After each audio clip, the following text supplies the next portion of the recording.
This is a podcast from Duncan Cartlidge Online, the online resource for all construction professionals that's available 24/7. Now, please don't forget to subscribe at the place you usually get your podcasts so as not to miss a thing. Hello again and welcome to another podcast from Duncan Cartlidge Online. As usual, Barney, my red Labrador, is here to give his stamp of approval on the proceedings.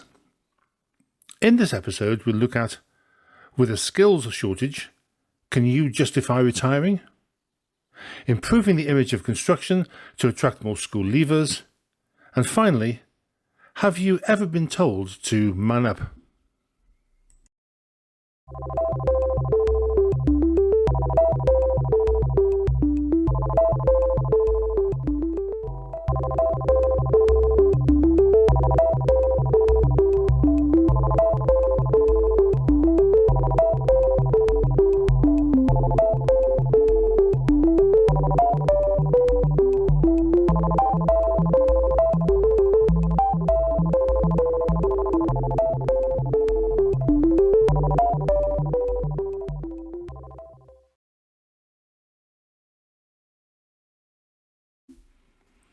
So, let's start this podcast with the first topic.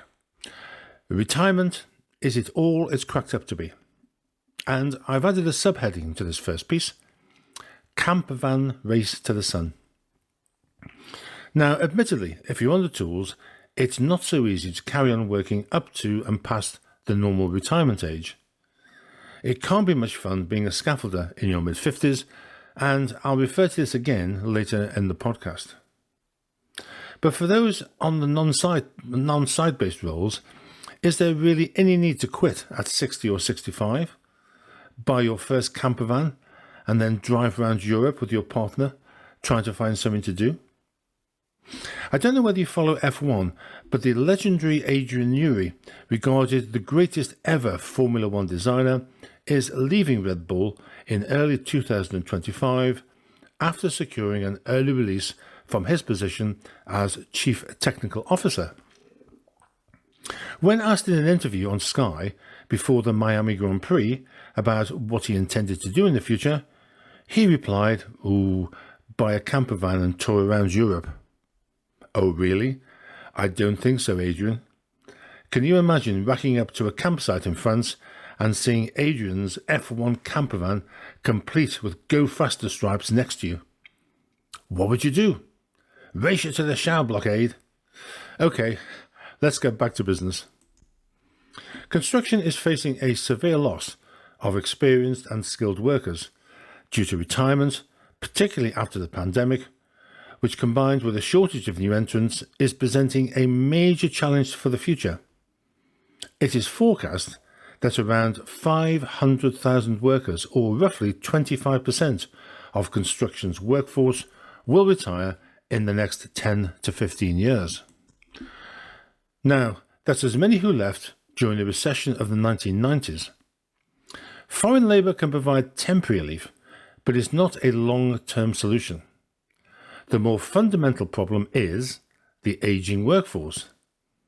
Currently, over 30% of the construction labour pool is over 50, and the average age of workers is 45. Given the current level of hype around digital construction and innovation, it's concerning that construction is still failing to attract new young people. The industry is still perceived by many to be low-tech, physically demanding manual labour with few opportunities for career development. Challenging these assumptions is more important than ever amid skill shortages.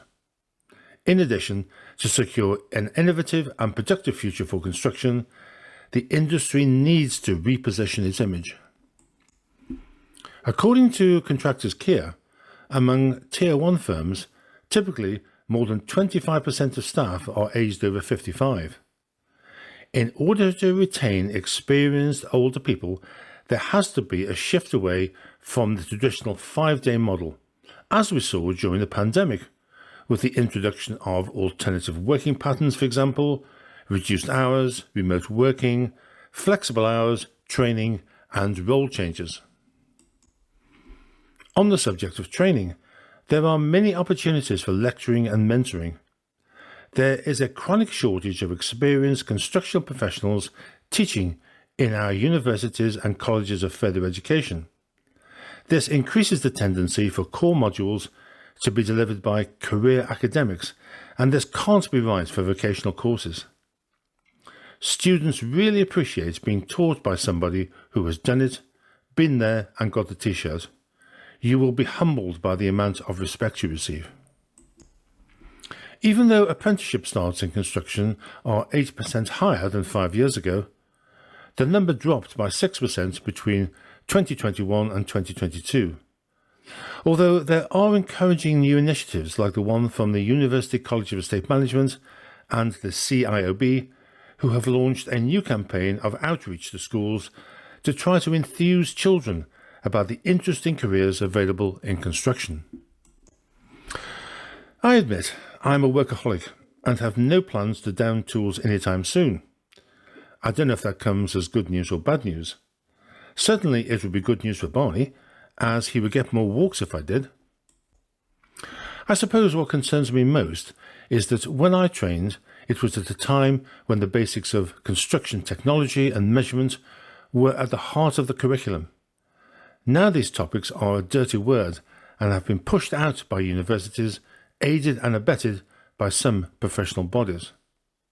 Don't get me wrong, I'm no Luddite, but because of my training I probably know more about how buildings are put together than most. It strikes me that it's a dreadful waste of experience to call it a day in the face of the above. In addition, it goes back to a previous podcast when I concluded that many of the routes to qualifications no longer capture the imagination of Gen Z. I have been at recruitment affairs where worried parents push their offsprings past the desks trying to sell careers in construction with comments like, "No, you don't want to do that. Remember what happened to your Uncle Bert." It's essential that the sector reverses the trend and boosts both the number of ways into the industry and also the attractiveness of construction. To shake off old stereotypes, the sector must continue to digitalise and embrace the latest innovations. This stretches from AI and the wider adoption of digital tools to analyse data, to modern methods of construction and greater automisation. This goes hand in hand with the need to foster new talent and bring in those with different skills equipped to operate these new technologies. On the subject of digital construction, described by some as the fourth industrial revolution, has it stalled? Is it the case that now work is starting to pick up, the industry is, as it always has done in the past, gone back to sticking in the knitting? Same old, ditch the techie stuff. Surely, if you are attempting to capture the imagination of school leavers, as well as attracting more diverse workforce, emphasising the potential of technology in construction should be at the forefront of any recruitment drive. Sustainability is also a top priority for new entrants to the job market, and construction must demonstrate the huge strides made in this area and the vital role the sector is playing on the road to net zero. Productivity is at its core about people, and our industry's future success rests on how we attract more of the next generation of apprentices, graduates and fresh thinkers. And now on to a related topic. Improving the image of construction. A friend of mine, Professor Roy Morledge, carried out some research a few years back that indicated that somewhere in the region of 3/4 of construction clients engage with the industry just once in their lifetime. These are the kitchen extension, the loft conversion jobs, or the once-in-a-lifetime individual houses, and unfortunately many end up in tears, as we've seen in the Nightmare Builders programmes on the TV. After all, anybody can set themselves up as a builder. The CIOB recently published statistics showing that a staggering 50% of clients for small building works do not have any form of agreement, let alone a form of contract. meaning that when things go wrong, it's a case of he said, she said, and unfortunately, this is the image that many people experience and associate with construction. I can understand that some small builders are scared off at the thought of having to sign a contract and would probably turn down a job rather than sign one.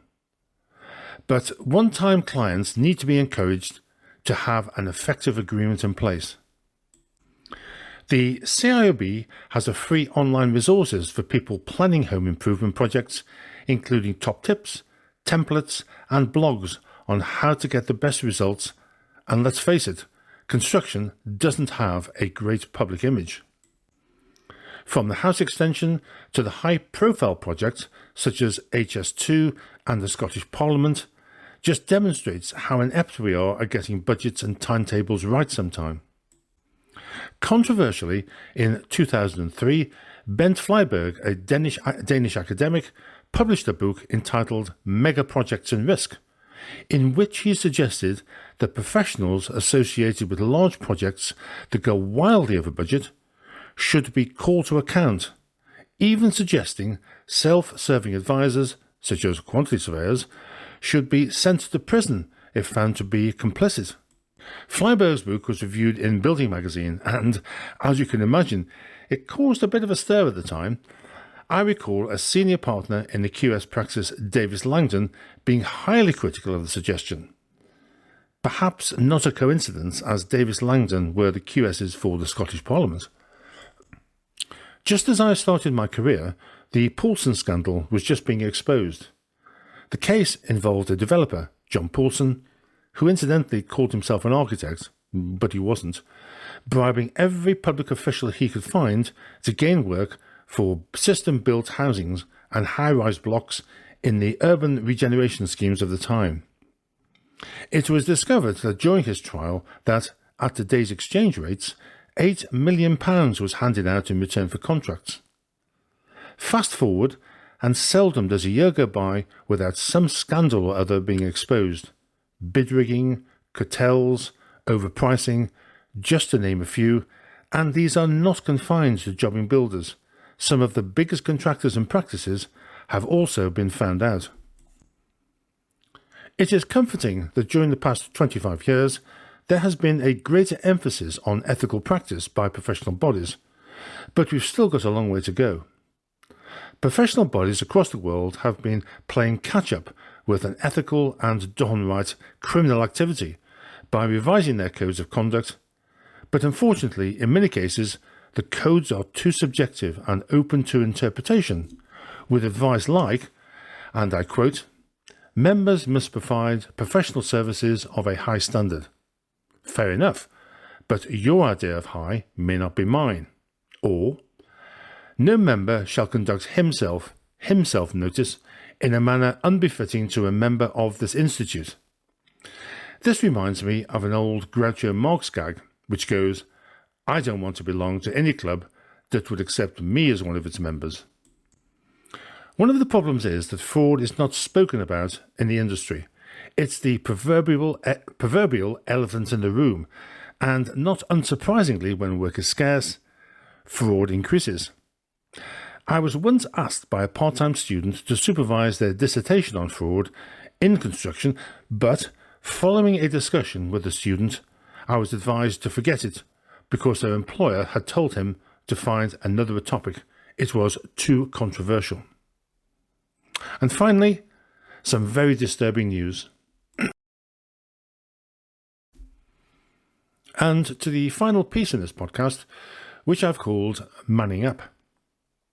Workers in construction are at some of the highest risk of suicide in the country.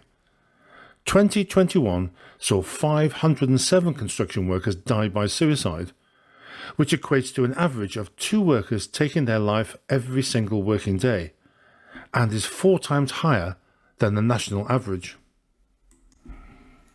The causes are far from clear, but some suggest that it's the pressures of living away from home and family, sometimes heavy workload combined with long working hours, and working in isolation can all be factors. Job insecurity can contribute, as employment is only as long as the current job, particularly in today's industry where a high percentage of construction workers are self-employed. There is the physically demanding nature of construction work, which can cause chronic pain and injuries, which in turn can lead to mental health issues due to pain and disability. Coupled with these factors is the macho culture. Construction is dominated by men, with a 9-to-1 male to female ratio. Traditionally, the approach to mental health problems is being told to man up and get on with it. Previously in this podcast, I referred to the physical demands placed on trades such as scaffolders. A report by the Chartered Institute of Building found that in 2019, a staggering 26% of construction industry professionals thought about taking their own lives.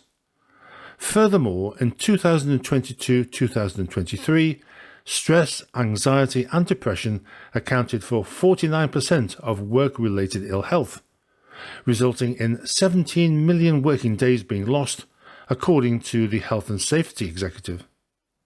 And still, over half the construction professionals work for organisations with no policies on mental health in the workplace. Surely, more must be done to increase the awareness and education on mental health, providing access to mental health resources and reducing the stigma associated with seeking help.